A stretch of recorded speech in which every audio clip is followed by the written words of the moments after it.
We have with us another young Indian in the Voice of the Young series. Hello, everyone.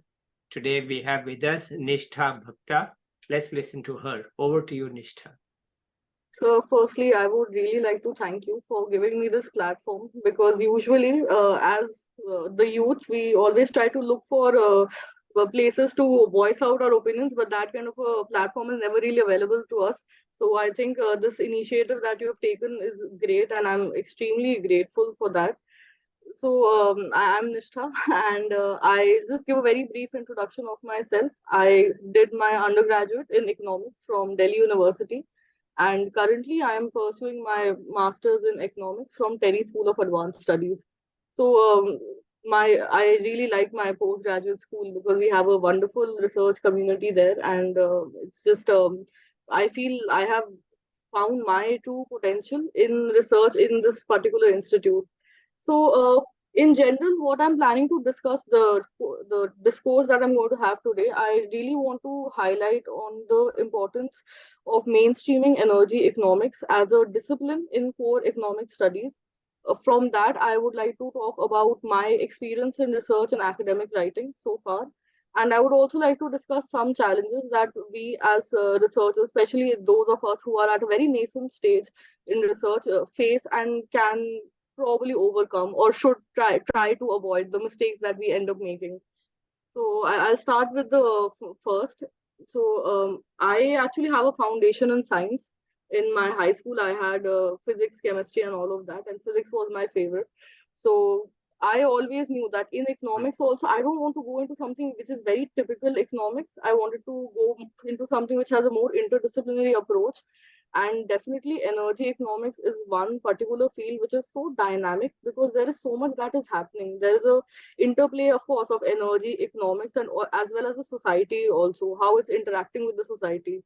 In addition to that, I feel that it is very important in terms of contemporary times also, because now especially we are looking from the aspect of climate change. We are also trying to address energy security and energy access, and we're also looking from the aspect of well sustainable development in general. From that perspective, also, I feel energy economics is extremely relevant. And as an economics student, I feel whenever, for instance, we study microeconomics, so we have this notion that we want to optimize resource allocation. And through welfare economics, also, we want to do some kind of Pareto optimality. That's the kind of condition we want to reach. It is very similar in energy economics also. Of course, it is a little different. The context will be a little different, but especially when we look into energy markets and energy supply chains, it is a little related to that aspect. So, of course, there's a very strong linkage to basic or core economics from that aspect. And even more than that, I feel in general there is a drive to transition from fossil fuels to more cleaner fuels at this point, more energy efficient fuels.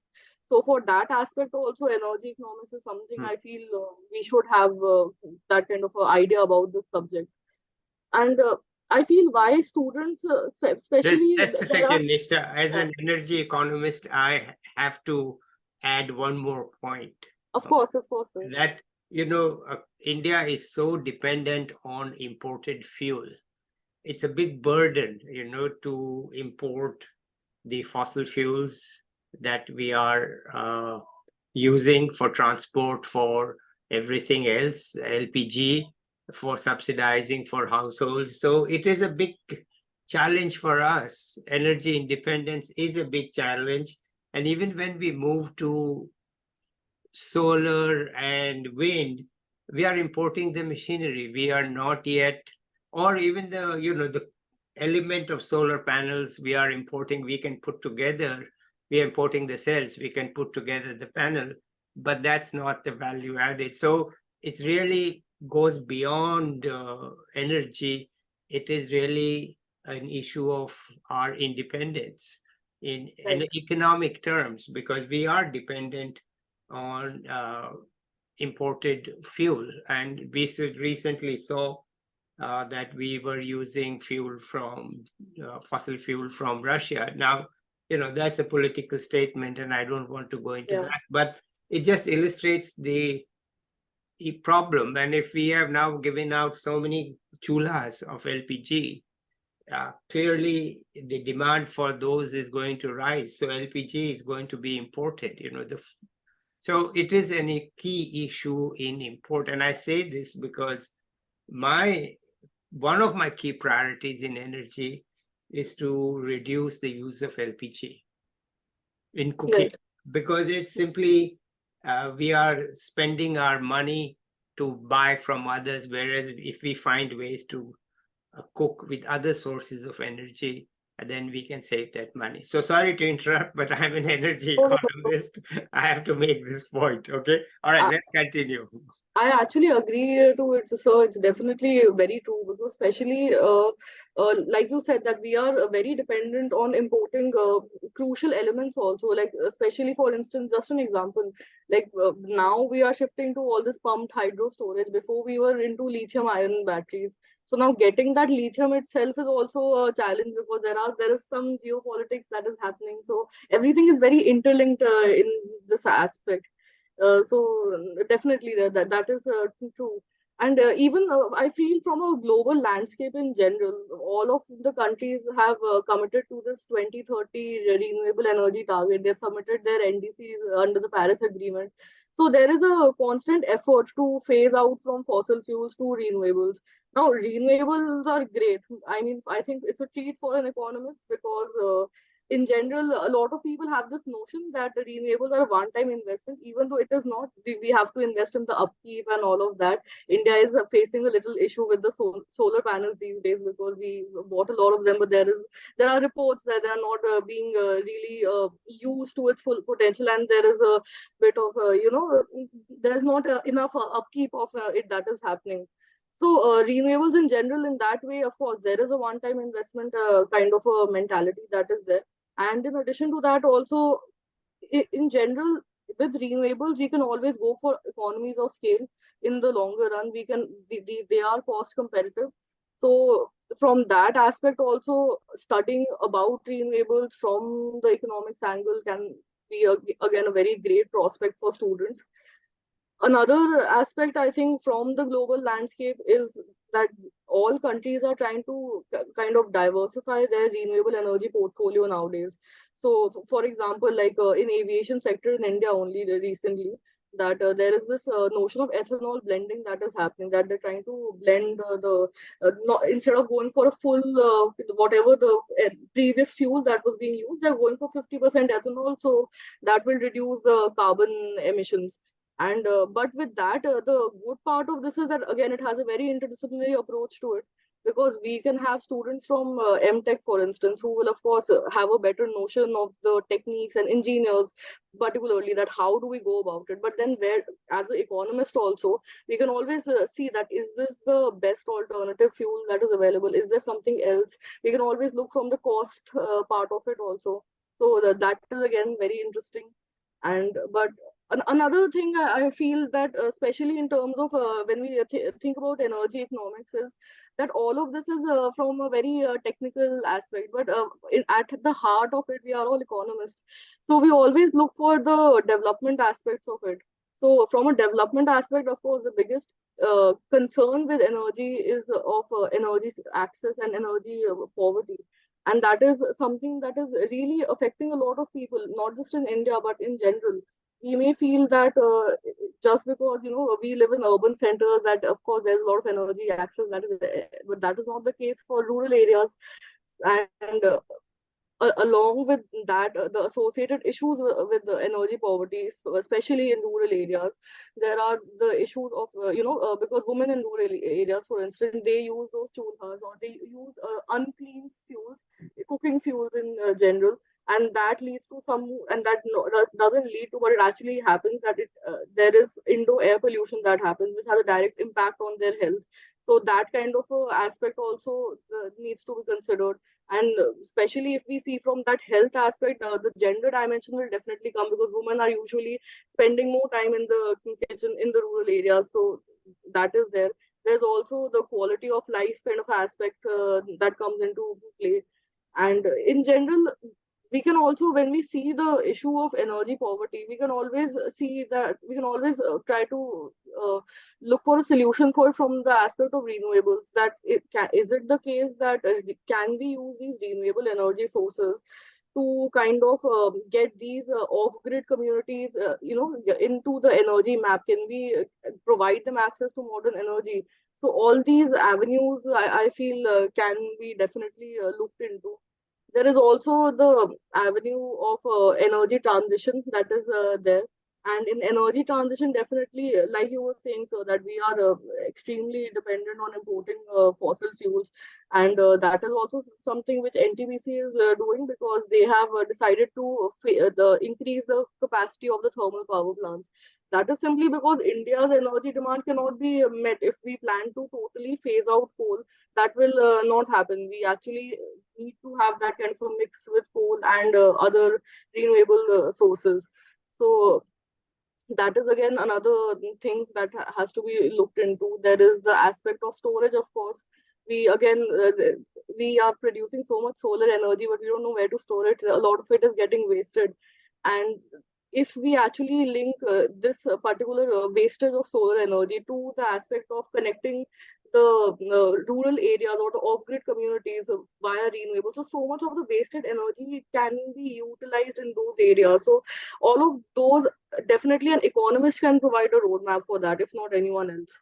And additionally, also there is the case of hydrogen. Also, recently everyone's been very happy that India is doing making strides in hydrogen. But with hydrogen, the issue is that it is a very, from a very chemistry perspective, it's a very small molecule, and the existing pipelines that we have, if we use the same pipelines to transmit the hydrogen energy, it is not really happening at a very efficient rate. So we are actually losing out on a lot of it. There's more leakage than it's actually going.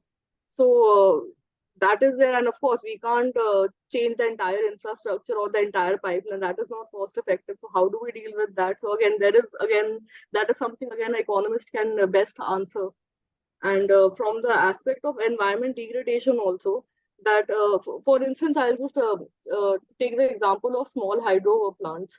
So small hydro plants, usually under 5 or 6 megawatts, they're considered to be renewable.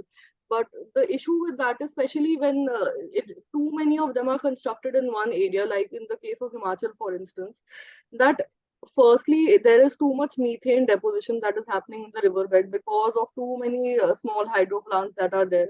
So now, how is that methane deposition affecting the local communities and, for example, their vegetation or even the river beds in general? Because all these rivers have some really nice fisheries, and trout fishing is very famous in these areas. So how is that getting impacted? What kind of impact does it have on the livelihood of the people? So all these interconnected aspects, again, an economist can only answer, right? So these, from this aspect, it's so important to inculcate energy economics as something like we study micro, like we study macroeconomic, we study international trade, like that. We need to study energy economics also, because all these challenges and all of these issues from the global landscape, they can be answered very well. And also from a policy perspective also, if we see the case of what is happening in Himachal recently, the weather pattern of Himachal has been changing drastically since the last few years. Back in 2021, there was a drought. I was very surprised to read about it, that there was a winter drought that happened in Himachal, because of which the entire Rabi crop in the area had failed. The farmers' incomes got eroded because of that. And all of it is happening because of the unregulated dams that are getting constructed in Himachal right now. So from an institutional aspect also, how we can't just go around constructing dams and not see that is the land, the mountainous terrain, is it able to actually hold the kind of construction there, or is it actually doing more harm than good? So for that kind of a impact evaluation also, we need economists. So I think given all of these aspects, I think it's so important to have energy economics as a mainstream subject in the discipline of economics. So Well, I you have made the most passionate case for it that I've heard yet. Most people say energy economics is dull and boring and too technical. How do we know the difference between megawatt and megawatt hours? It's also confusing. And what are BTUs anyway? So, people find, but you have made a very passionate case, and I am so happy that you have made it, because I'll say it in short: energy is essential for quality of life, and it is essential for economic growth, both. It's not one or the other. We need it for quality of life. We need it to cool our homes. We need it to, in mountainous areas, heat our homes and to drive our cars and so on. And we need it for economic growth, to run our factories, to produce things, and to produce even agriculture. We need that. So I think it's very important that energy is an underpinning, as important as roads and so on. We need the roads. It's a form of infrastructure. So I'm glad you have made a very passionate case for it. I'm happy to hear it, and really learned something. I did not know what has been happening with Himachal. So thank you. All right, let's continue, Nishtha. I think this comes from my own personal frustration because I always wanted to study energy economics. And in my entire, I think it's been 5 years since I'm formally studying economics properly. I've never had the opportunity to study it.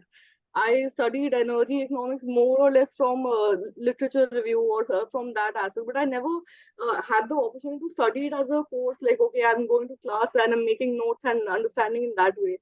So I really wanted to study it, and I feel there are many other students also who really want to study it. But there is, I think, still in academia, this kind of a course really needs to be there, and not just as a because these kind of courses, they are accessible to PhD scholars, but to undergrads and masters, I haven't really seen much of it.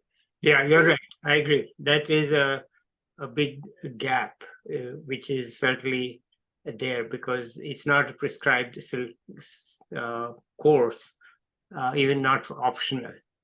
Yeah. BA, right? Okay, all right. Yeah. Good. I'm happy to hear it. Let's continue. I actually had a question for you, sir. Yeah. Because I saw Go that ahead. yeah, I saw that you have developed a course on energy, resource, and environment. So you had referred to a iron triangle in it, which was between energy, water, and food security. So how do these three get related in that aspect? Well, okay. First of all, I have never taught such a course, okay, but I can answer your question uh, between energy and water. That's because, and food security, when we look at agriculture, uh, the key input is, uh, if you look at conventional agriculture, we have water. And in India, agriculture uses 75 to 80% of the groundwater that we use every year. Industry uses very little water. Households use very little water of the total water usage. And it's the same in many countries, that agriculture actually is responsible for most of the depletion of the groundwater. And in India, the groundwater in selected parts is depleting very rapidly. And it's depleting very rapidly because we provide free electricity to pump the water out. So we don't have a fee to pay for the water use. Water is free and electricity is free. The deadly combination, because the farmers then use a technology that uses, it's not water efficient at all, and it's not energy, and therefore not energy efficient at all if you're going to overwater. And then you get waterlogging and the soil becomes saline, like in Punjab, in many places. Right. Then you can't even produce the food. So it is really, and it kills the discoms who are financially, because where's the money going to come from Right. to take care of the costs? Now, many states have separated the feeders that are rural, going into households and going into agriculture. And they try not to subsidize the one going into agriculture. But politically, it doesn't work. You are subsidizing the electricity, and there's no groundwater depletion charge. The groundwater is supposed to belong to the farmer. The farmer can use it or misuse it to whatever extent. Now, those were the old days when India was a food short country, and we really needed to do, old days meaning 60s and 70s. Today, we are exporting rice. We are not short of food. We are exporting rice, we are exporting wheat, and we are depleting our water to export that rice and wheat. So we have set up the economy in such a way that we are exploiting, overusing the water, killing our discoms for exporting this food. And so there's the food security problem for the future, that you are making the soil not productive anymore because maybe the water is too low, or maybe because you have depleted it, the soil has become saline. So it's not a workable strategy, it's not a sustainable strategy, but politically it is entrenched. It's very tough to get rid of it. The very thought that you have to pay for the water that you use, that you pump out, I think politically nobody even talks about it. But as economists, we know there should be a depletion charge for that water. So that is, I think, the nexus that you asked me about. So do you think that, especially in the case of groundwater, if like in the notion, if, like for example, in common property resources, we have a community managing a resource. So do you think that kind of a concept can be applied for groundwater, especially when since the groundwater belongs to the farmers, but if there is some kind of a community watch to kind of regulate it, do you think it is feasible? Well, it has been tried in patches here and there. I believe in Andhra Pradesh there is a trial that has worked well, but it depends upon community 100% cooperation. If 99% cooperate and a couple of farmers are misusing the water after that, then they will be at an advantage while others have to bear the costs. So I don't know how workable that is in a large, diverse country like India. You can do it in smaller places where uh, there's more homogeneity. But if there are large farmers, small farmers, diversity, and there's social diversity among the farmers, I think it's very tough. But I also think it's very tough to put a depletion fee. So I actually don't see any easy way out, or I don't know what the way out is. I do know what the problem is. But there's certainly something that students can think about and see what can actually be done, because agriculture is depleting the groundwater. We are not that food short anymore that we should say, listen, who cares about the groundwater? We need the food. It's actually a distribution question, not a total production question. Okay, that's my answer in short. It's not supposed to be a quiz for me.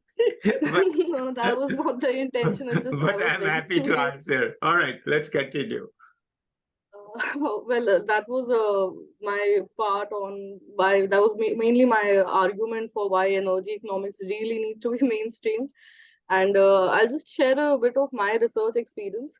So I think I'm at a very nascent stage. So it's been, I think, 2 years since I formally started writing research papers and working in projects and all of that.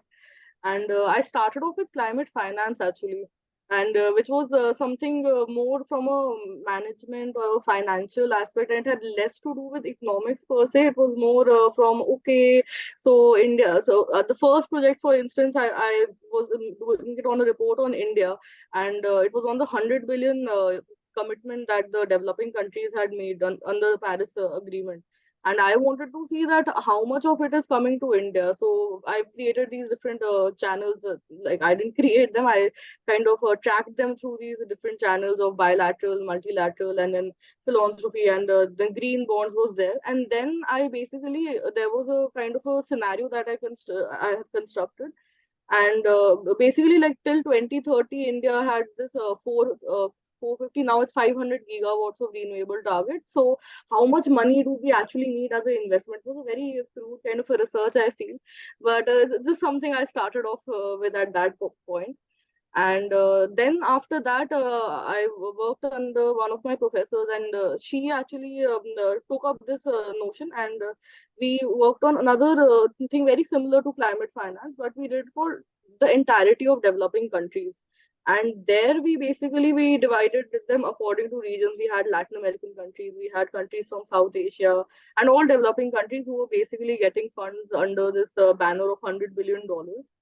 And under that, we found that there was this one notion that okay, that is true also, that the developed countries didn't really fulfill the 100 billion commitment. But it is also not the case that but because what we found out that there were few countries, I'm not naming the countries, but there were few countries who were getting the funds, but there were so many leakages that were happening, and there was no market that was there to absorb the funds they were getting. So whatever funds they were getting directed to something else entirely. Maybe it could get directed something entirely different, or it could get diverted to some other development kind of a project. So that thing was also happening. So the biggest issue I think with this entire climate finance thing was that there was the channels for monitoring were not very strict, or some, and that's where so many leakages were happening. No one was really figuring out that where is the money going. No one is tracking it properly. So this paper basically, which I worked on, we had sent it for this global for forum challenges. There was this conference in University of Birmingham. So there we had presented it, and it was one of the top 5 papers. So we're very happy on that. But those two papers I majorly had worked on in my undergraduate. In my masters, so I'm in my second year of masters as of now. So in my summer vacation, we were supposed to do an internship. So there I had worked on this project where we did a meta-analysis. So now meta-analysis is also a concept of, again, synthesizing, quantitatively synthesizing literature. And it is something which is a borrowed technique from medical sciences. Usually Yes. in medical sciences, they tend to use meta-analysis more. So that is why when we were doing it for our study area was basically Western Ghats. So when we were doing it, firstly, there was an extreme lack of literature that was there. Even more than that, in the Western Ghats itself, most of the studies were coming from one particular place, like from Karnataka. So all those aspects were there, and even more than that. So we had just learned about meta-analysis, I think, a few months back, and we were expected to do a meta-regression. So I was sitting with another intern, my classmate only, and we were figuring out how do we do this meta-regression. It's not making any sense only. It's not like the normal regression that we run. So eventually, through referring to a lot of online resources and everything, we figured out, we made a nice model, and everything was great. And when we got questioned on it, also we were defending the model pretty well. But I think what we mistook at that point is that the coefficients of the meta regression, usually what we were interpreting the coefficient like we interpret in a normal econometric model, that one Yeah. unit change in independent Yeah. variable is to beta change in Right. uh, Right. we were interpreting it like that, which was an entirely wrong interpretation, and that's why we were not able to bring out any kind of policy implications from it. And when I think one of the members on the team, they had so they were not an economist, they were a ecologist, and they asked us, can you explain in a very non-technical way, like all this is fine, we'll add the model in a technical note, but we need a policy prescription. So can you explain the prescriptions of this in a very non-technical way? That is when we became silent, because end of the day we were also banking on all these technical jargons, and Yeah. thinking that okay, our model is nice, the R square is coming as high, everything is great, all our variables are significant. But there was no intuition that we were able to derive from it. And Yeah. I think that again was another learning curve for me, because I realized that as students also, we tend to always run for some kind of econometric modeling, that, oh, if I do some quantitative analysis or some econometric modeling, my research will be validated. But in that process itself, we forget that end of the day, as economists, we have to give some kind of policy implication as well. It's Yeah. not just anyone can do econometric modeling. Like I was sharing with you, so we didn't know meta regression. It took us, I think, 1 week to figure out through online resources, YouTube videos, how to do it. But as an economist, we also, the kind of what we bring to the table is the interpretation of it. How can that, the result that we found, how can that be used as a policy, or how can that impact people? That aspect only an economist can bring forward. So I think as students researching in economics, that is something we should definitely always keep in mind, and not go for very fancy models, but sometimes even very specific data points can give so much intuitions. So Yeah. that is I agree with that. I agree with that. You have to know what it is saying. You cannot just stand behind the technical side, and certainly if you are going higher up the chain, if you are going to talk to senior people, they don't have the ability to understand your technical stuff, and they don't have the interest to understand your technical stuff, and they don't have the time to understand your technical stuff. So you need to be able to describe it in non-technical terms. Yes, Right. very important. Another thing, there's this thing that Sir Francis Bacon had said, he's the father of empiricism. So he said that when we are doing our research, we should always try to remove our own personal bias as much as possible. And that actually follows from the fact that we need to kind of take away our inherent assumptions that we make. And I think that it is not only relevant only for primary service, but in general any research, because when we bring in people's narratives in our research, I mean, of course it is our research, that goes without saying, but we have to kind of take ourselves out of it and bring those people's narratives into it. And it is so important to do it, because of course there is the cultural and contextual understanding of it. When we bring in people's narratives, they provide very valuable insights, so it is easier for us to interpret the data points or the data in general properly, and also we can avoid cultural biases, which is again a very ethical kind of issue while conducting research. In addition to that, when we bring in different narratives, we are validating their experiences, which is also again very, very crucial, I feel, because of course we have to acknowledge their significance in our research process. Why are we doing the research? Who are we doing it for? Of course, we're doing it for ourselves. That is given, but it should have some. It should have some Yeah, impact on someone at least. true. Yes. And even more than that, when we bring in different narratives, it enhances our own credibility also in research. Because, of course, like we say, that any good research will have a multidisciplinary approach. But more than that, also, we need a very diverse opinion, also. And that diversity will come when we consult more people, or we engage in some kind of stakeholder analysis or something of the similar sort.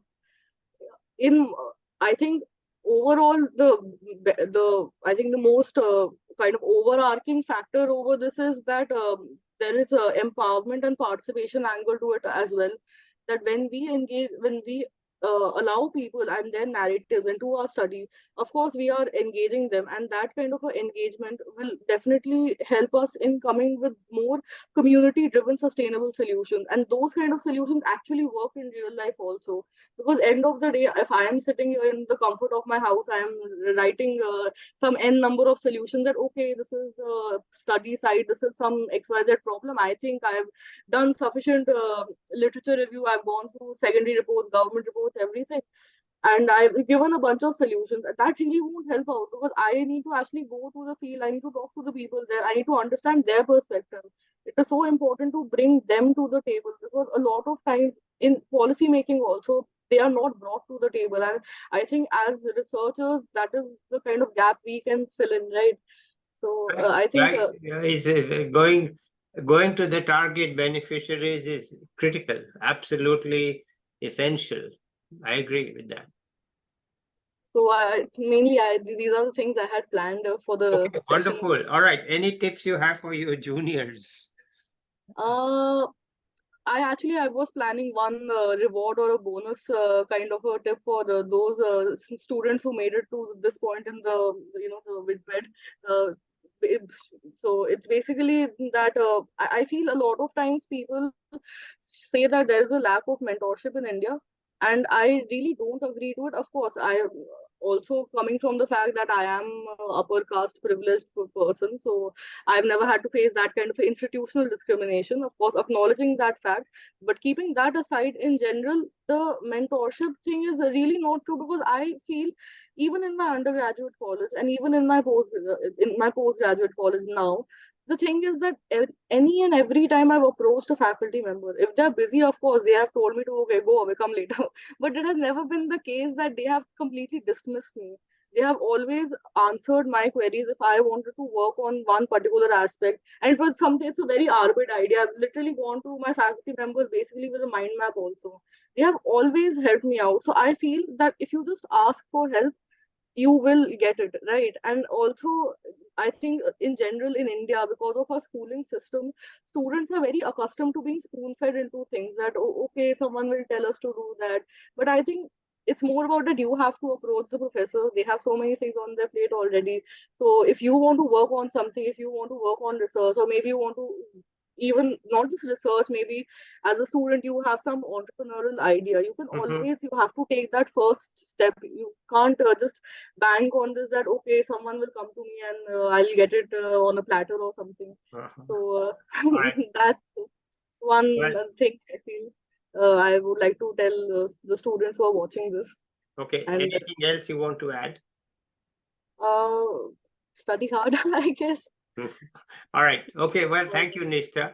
This has Thank you. been very passionate, and you have your ideas very clear and very articulate. So that's great. Perhaps we'll catch up with you 1 year from now to see your future. We didn't really Yes. discuss it that much, but you will see maybe in 1 year what you have made, what you've done, where you are, and how you see yourself. And till then, we can say bye to the viewers. I'll be back with another young person or an expert. Until then, bye.